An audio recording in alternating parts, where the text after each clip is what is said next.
3,000 stadia from the earth to the moon.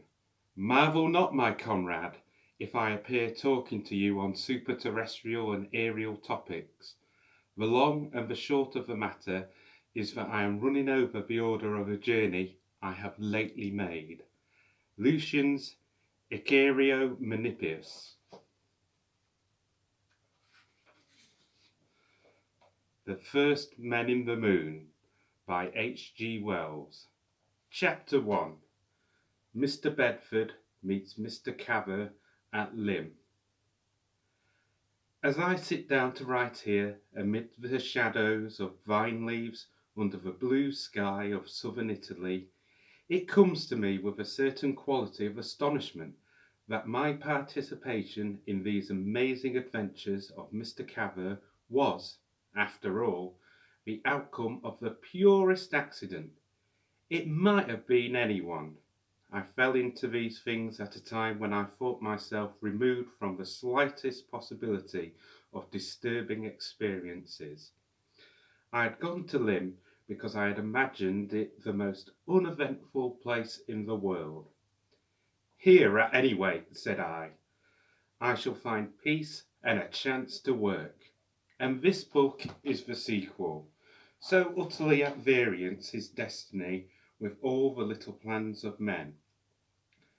I may perhaps mention here that very recently I had come an ugly cropper in certain business enterprises. At the present moment, surrounded by all the circumstances of wealth, there is a luxury in admitting my extremity. I can even admit that to a certain extent my disasters were conceivably of my own making. It may be there are directions in which I have some capacity. The conduct of business operations is not among these. But in those days I was young, and my youth, among other objectionable forms, took that of a pride in my capacity for affairs. I am young still in years, but the things that have happened to me have rubbed something of the youth from my mind. Whether they have brought any wisdom to light below it is a more doubtful matter. It is scarcely necessary to go into the details of the speculations that landed me at Lymm in Kent. Nowadays, even about business transactions, there is a strong spice of adventure. I took risks. In these things there is invariably a certain amount to give and take, and it fell to me finally to do the giving, reluctantly enough. Even when I had got out of everything one cantankerous creditor saw fit to be malignant. Perhaps you have met that flaming sense of outraged virtue, or perhaps you have only felt it. He ran me hard. It seemed to me at last that there was nothing for it but to write a play, unless I wanted to drudge for my living as a clerk. I have a certain imagination and luxurious taste, and I meant to make a vigorous fight for it before that fate overtook me. In addition to my belief in my powers as a businessman, I had always in those days had an idea that I was equal to writing a very good play. It is not, I believe, an uncommon persuasion. I knew there was nothing a man can do outside legitimate business transactions that has such opulent possibilities, and very probably that biased my opinion.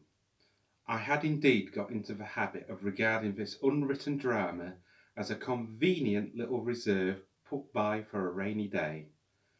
That rainy day had come, and I set to work. I soon discovered that writing a play was a longer business than I had supposed. At first I had reckoned 10 days for it, and it was to have a pied-à-terre while it was in hand that I came to Lymm. I reckoned myself lucky in getting that little bungalow. I got on it in a 3 years' agreement. I put in a few sticks of furniture, and while the play was in hand, I did my own cooking. My cooking would have shocked Mrs. Beeton, and yet it had a flavour.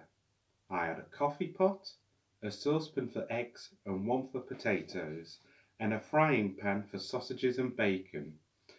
Such was the simple apparatus of my comfort.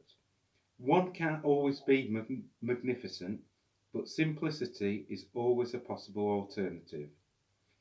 For the rest, I laid in an 18-gallon cask of beer on credit, and a trustful baker came by each day. It was not perhaps in the style of Sybaris, but I have had worse times. I was a little sorry for the baker, who was a very decent man, but even for him I hoped. Certainly, if anyone wants solitude, the place is Lymm. It is in the clay part of Kent, and my bungalow stood on the edge of an old sea cliff and steered across the flats of Romney Marsh at the sea. In very wet weather the place is almost inaccessible, and I have heard that at times the postman used to traverse the most succulent portions of his route with boards upon his feet. I never saw him doing so, but I can quite imagine it. Outside the doors of a few cottages and houses that make up the present village, big birch besoms are stuck to wipe off the worst of the clay, which will give some idea of the texture of the district. I doubt if the place would be there at all if it were not for a fading memory of things gone forever. It was the big port of England in Roman times, Portus Lomanis, and now the sea is 4 miles away. All down the steep hill are boulders and massives of Roman brickwork, and from it old Watling Street, still paved in places, starts like an arrow to the north. I used to stand on the hill and think of it all, the galleys and legions, the captives and officials, the women and traders, the speculators like myself, all the swarm and tumult that came clanking in and out of the harbour. And now just a few lumps of rubble on a grassy slope, and a sheep or two, and I.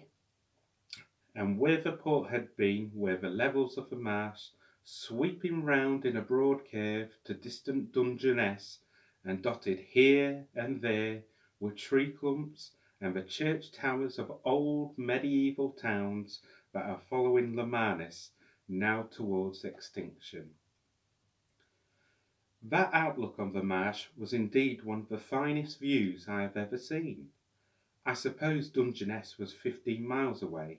It lay like a raft on the sea, and further westward were the hills by Hastings under the setting sun.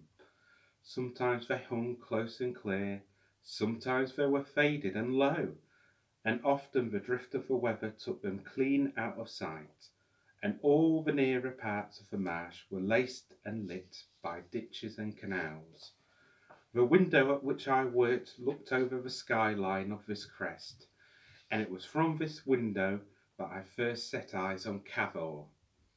It was just as I was struggling with my scenario, holding down my mind to the sheer hard work of it, and naturally enough he arrested my attention. The sun had set, the sky was a vivid tranquillity of green and yellow, and against that he came out black, the oddest little fellow. He was a short, round-bodied, thin-legged little man, with a jerky quality in his motions. He had seen fit to clothe his extraordinary mind in a cricket cap, an overcoat, and cycling knickerbockers and stockings. Why he did so I did not know, for he never cycled and he never played cricket. It was a fortuitous concurrence of garments arising I know not how. He gesticulated with his hands and arms and jerked his head about and buzzed. He buzzed like something electric. You never heard such buzzing. And ever and again he cleared his throat with a most extraordinary noise. There had been rain, and that spasmodic walk of his was enhanced by the extreme slipperiness of the footpath. Exactly as he came against the sun he stopped, pulled out a watch, hesitated. Then, with a sort of convulsive gesture, he turned and retreated with every manifestation of haste, no longer gesticulating, but going with ample strides that showed the relatively large size of his feet. They were, I remember, grotesquely exaggerated in size by adhesive clay to the best possible advantage. This occurred on the first day of my sojourn, when my playwriting energy was at its height, and I regarded the incident simply as an annoying distraction. The waste of 5 minutes. I returned to my scenario. But when next evening the apparition was repeated with remarkable precision, and again the next evening, and indeed every evening when rain was not falling, concentration upon the scenario became a considerable effort. "Confound the man," said I. "One would think he was learning to be a marionette." And for several evenings I cursed him pretty heartily. Then my annoyance gave way to amazement and curiosity. Why on earth should a man do this thing? On the 14th evening I could stand it no longer, and as soon as he appeared I opened the French window, crossed the veranda, and directed myself to the point where he invariably stopped. He had his watch out as I came up to him. He had a chubby, rubicund face with reddish brown eyes. Previously I had seen him only against the light. "One moment, sir," said I as he turned. He stared. "One moment," he said. "Certainly. Or if you wish to speak to me for longer, and it is not asking too much, your moment is up. Would it trouble you to accompany me?" "Not in the least," said I, placing myself behind him. "My habits are regular, my time for intercourse limited." "This, I presume, is your time for exercise?" "It is. I come here to enjoy the sunset." "You don't?" "Sir, you never look at it." "Never look at it?" "No. I've watched you 13 nights, and not once have you looked at the sunset. Not once." He knitted his brows like one who encounters a problem. "Well, I enjoy the sunlight, the atmosphere. I go along this path, through that gate."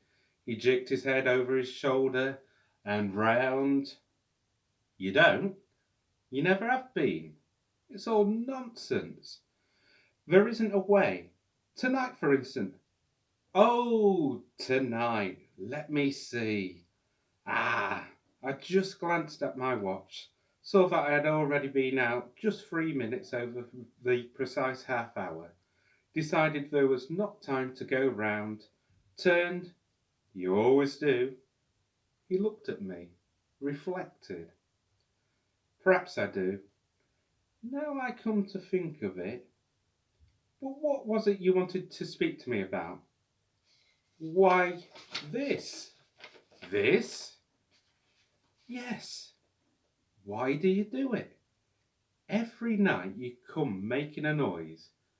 Making a noise? Like this." I imitated his buzzing noise. Bzzz.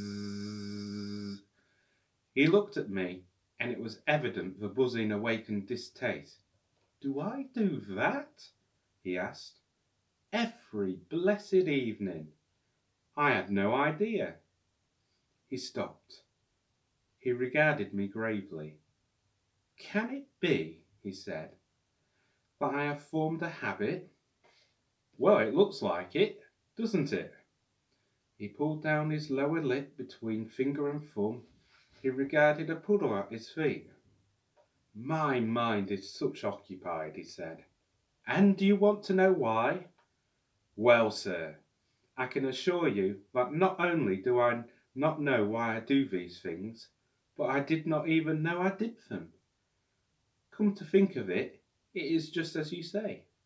I have never been beyond that field. And these things annoy you?" For some reason, I was beginning to relent towards him. "Not annoy," I said, "but imagine yourself writing a play." "I couldn't." "Well, anything that needs concentration." "Ah," he said. "Of course," and meditated.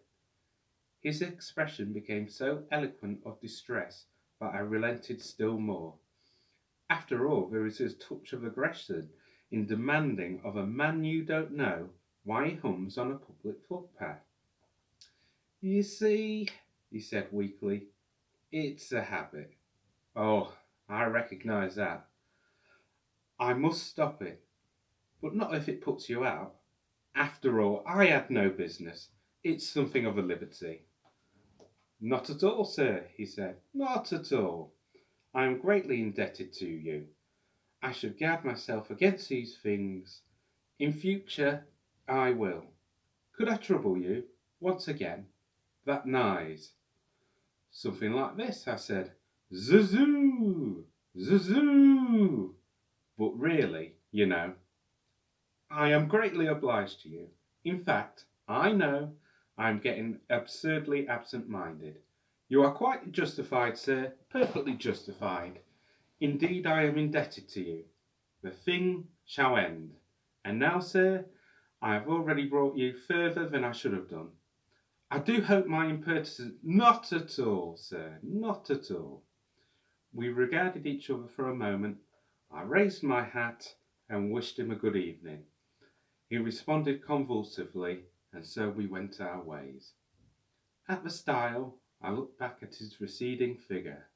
His bearing had changed remarkably.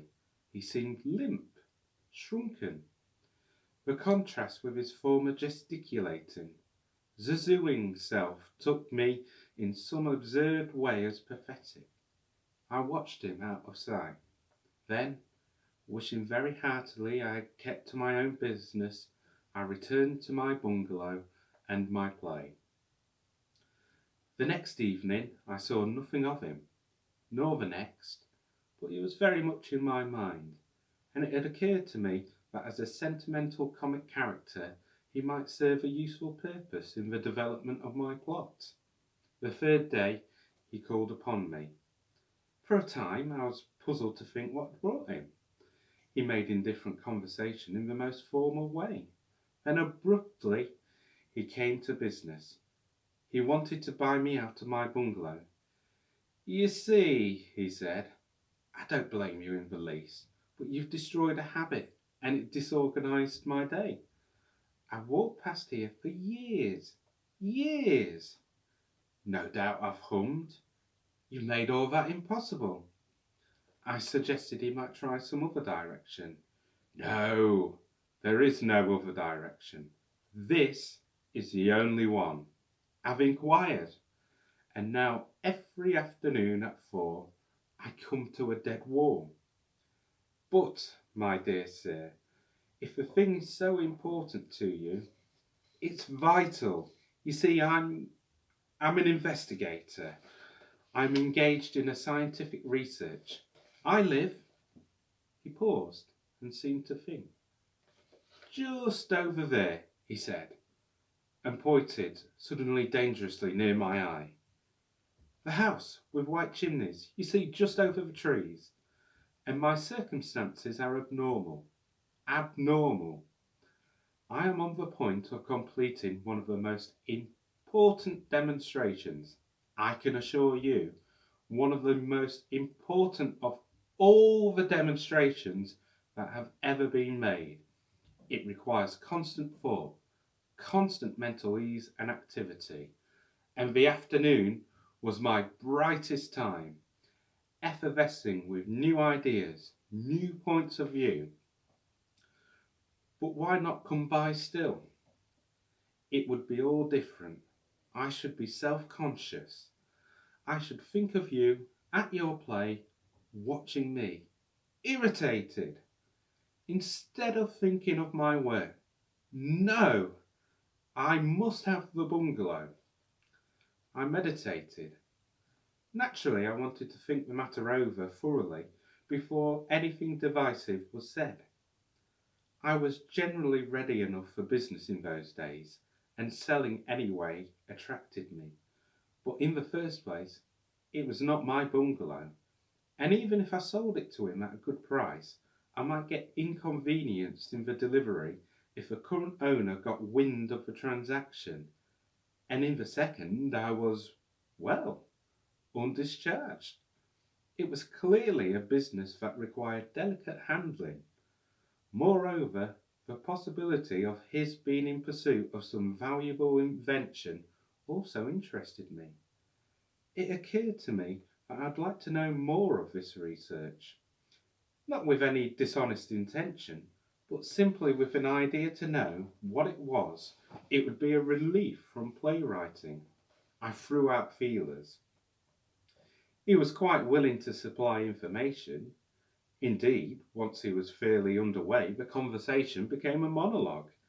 He talked like a man pent up, who has had it over with himself again and again. He talked for nearly an hour, and I must confess I found it a pretty stiff bit of listening. But through it all, there was the undertone of satisfaction one feels when one is neglecting work one has set oneself. During that first interview, I gathered very little of the drift of his work. Half his works were technicalities entirely strange to me, and he illustrated one or two points with what he was pleased to call elementary mathematics, computing on an envelope with a copy and ink pencil, in a manner that made it hard even to seem to understand. Yes, I said. Yes, go on. Nevertheless, I made out enough to convince me that he was no mere crank playing at discoveries. In spite of his crank-like appearance, there was a force about him that made that impossible. Whatever it was a thing with mechanical possibilities. He told me of a work shed he had and of 3 assistants, originally jobbing carpenters whom he had trained. Now, from the work shed to the patent office is clearly only one step. He invited me to see these things.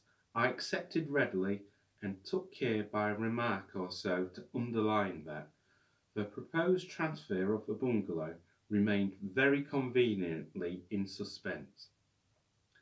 At last he rose to depart, with an apology for the length of his call.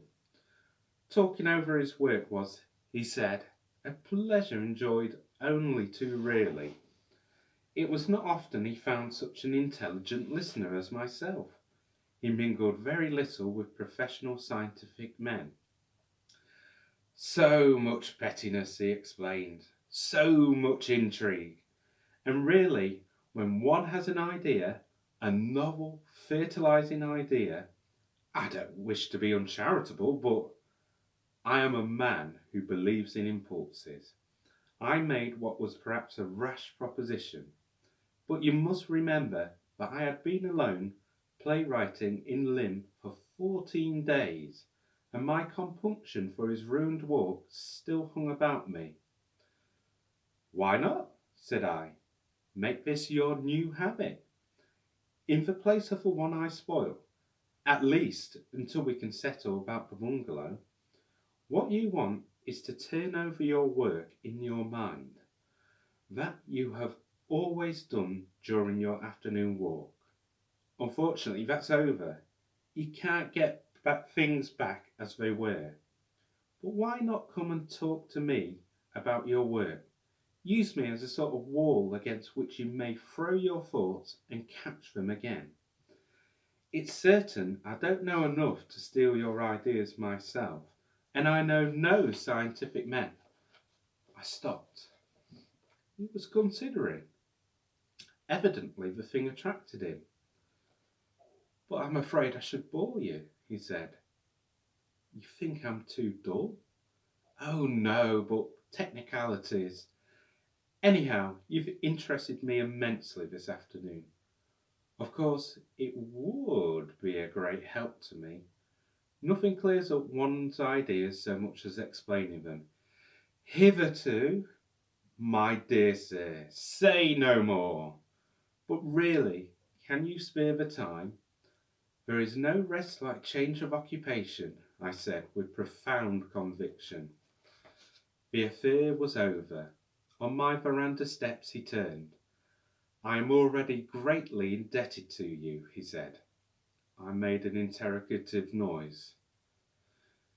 You have completely cured me of that ridiculous habit of humming, he explained. I think I said I was glad to be of any service to him, and he turned away. Immediately, the train of thought that our conversation had suggested must have resumed its way. His arms began to wave in the former fashion. The faint echo of "Zuzu" came back to me on the breeze. Well, after all, that was not my affair.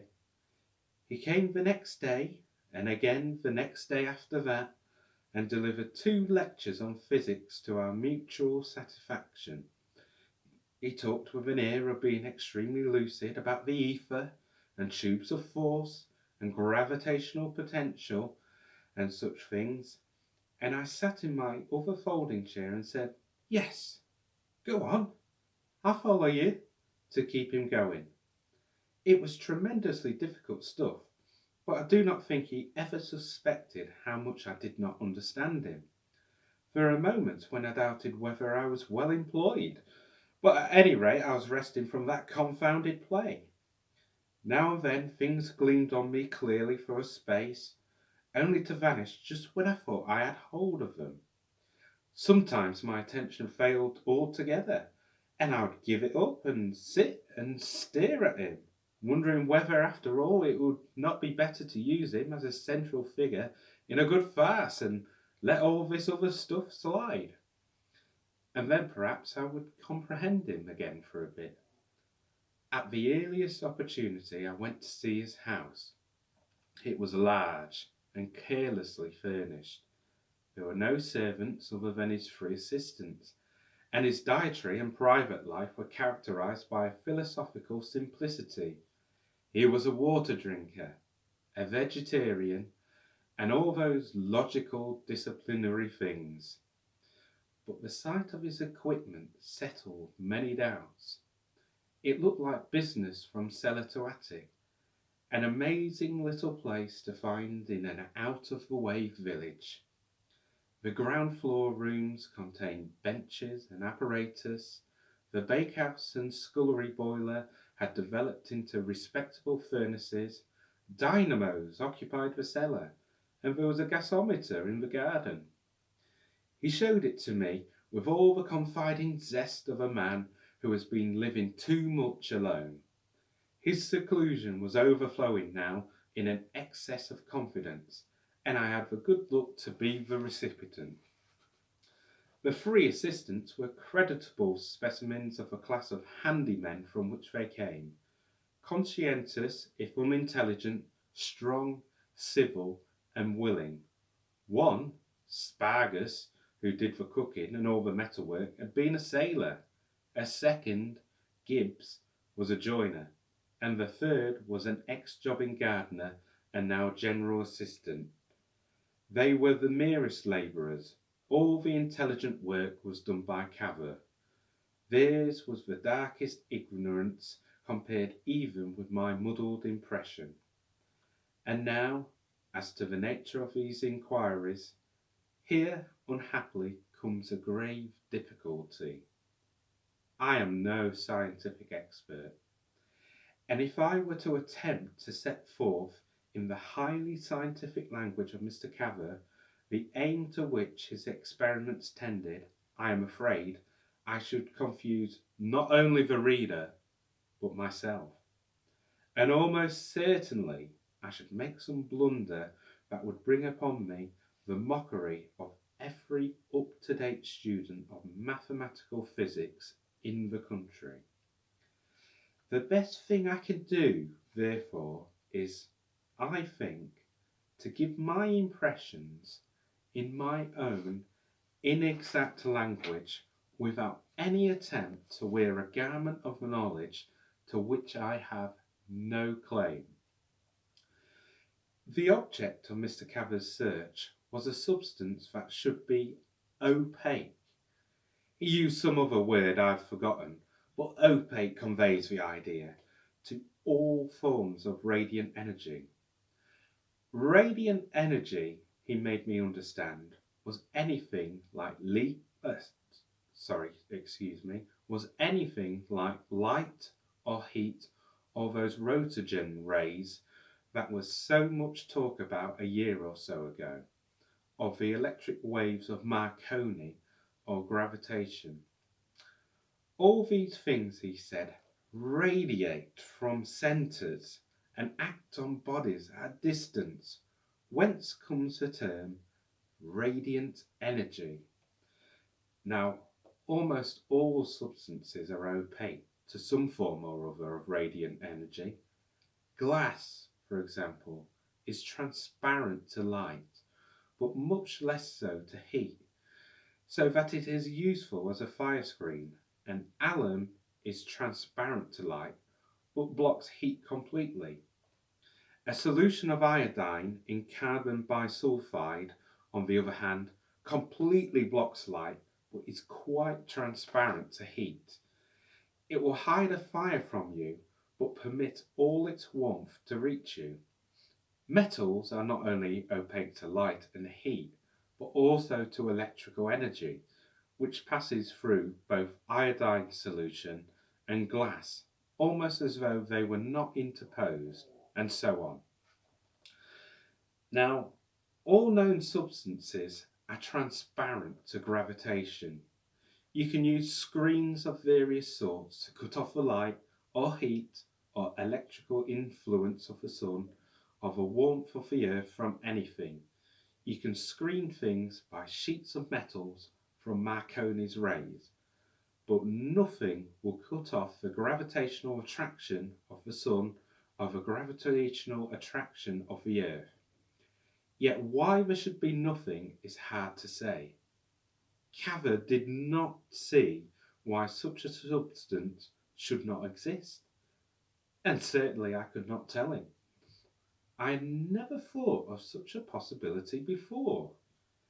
He showed me by calculations on paper which Lord Kelvin, no doubt, or Professor Lodge, or Professor Carl Pearson, or any of these great scientific people might have understood, but which simply reduced me to a hopeless muddle.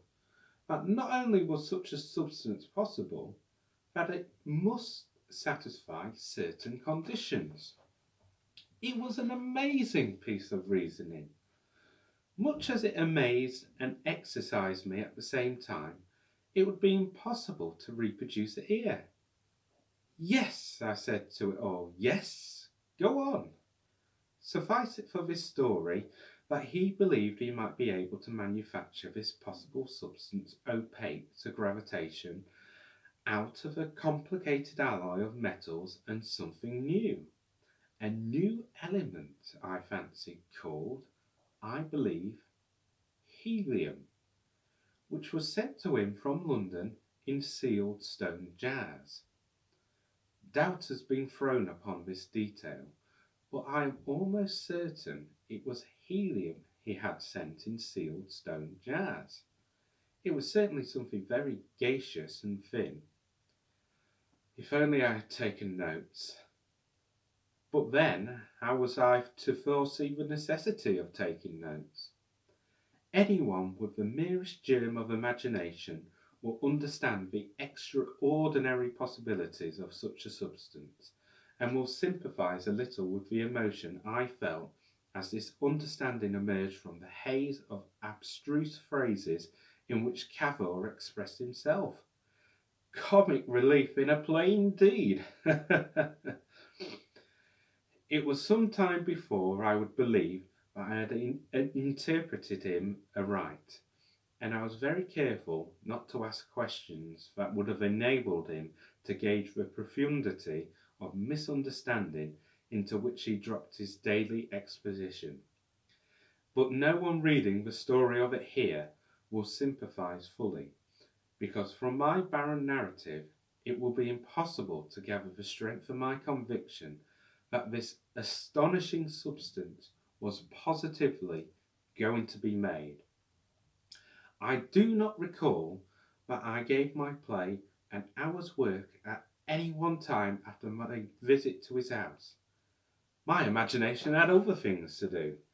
There seemed no limit to the possibilities of the scheme, whichever way I tried.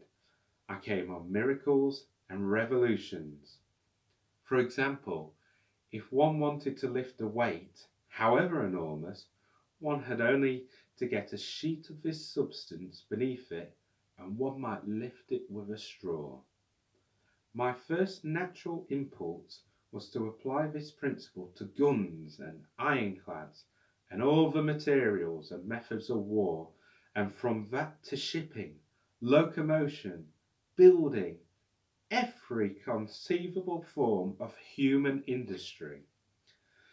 The chance that had brought me into the very birth chamber of this new time, it was an epoch no less, was one of those chances that come once in 1,000 years.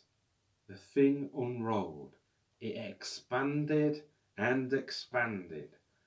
Among other things, I saw in it my redemption as a businessman. I saw a parent company and daughter companies, applications to the right of us, applications to the left, rings and trusts, privileges and concessions spreading and spreading until one vast, stupendous Cavorite company ran and ruled the world. And I was in it. I took my line straight away. I knew I was staking everything, but I jumped there and then. We're on absolutely the biggest thing that has ever been invented, I said, and put the accent on we. If you want to keep me out of this, you'll have to do it with a gun. I'm coming down to be your fourth labourer tomorrow. He seemed surprised at my enthusiasm, but not a bit suspicious or hostile. Rather, he was self-deprecatory. He looked at me doubtfully. "But do you really think?" he said.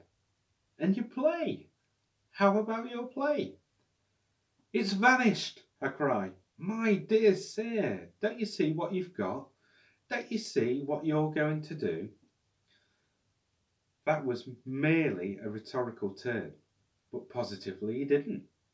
At first I could not believe it. He had not the beginning of the inkling of an idea. This astonishing little man had been working on purely theoretical grounds the whole time. When he said it was the most important research the world had ever seen, he simply meant he squared up so many theories, settled so much that was in doubt. He had troubled no more about the application of the stuff he was going to turn out than if he had been a machine that makes guns. This was a possible substance, and he was going to make it. Voilà tout, as the Frenchman says. Beyond that, he was childish. If he made it, it would go down to posterity as Cavorite or Cavorine, and it would be made an FRS and his portrait as a scientific worthy given away with nature and things like that. And that was all he saw. He would have dropped this bombshell into the world as though he had discovered a new species of gnat, if it had not happened that I had come along. And there it would have lain and fizzled like one or two other little things these scientific people have lit and dropped about. When I realised this, it was I did the talking and Cavo who said, "Go on." I jumped up. I paced the room, gesticulating like a boy of 20. I tried to make him understand his duties and responsibilities in the matter. Our duties and responsibilities in the matter. I assured him we might make wealth enough to work any sort of social revolution we fancied. We might own and order the whole world. I told him of companies and patents and the case for secret processes. All these things seemed to impress him as much as his mathematics had impressed me. A look of perplexity came into his ruddy little face. He stammered something about indifference to wealth, but I brushed all that aside. He had got to be rich, and it was no use stammering.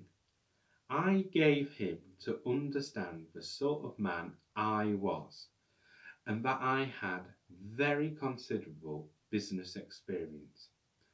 I did not tell him I was an undischarged bankrupt at the time, because that was temporary, but I think I reconciled my evident poverty with my financial claims, and quite insensibly, in the way such projects grow, the understanding of a Cavorite monopoly grew up between us.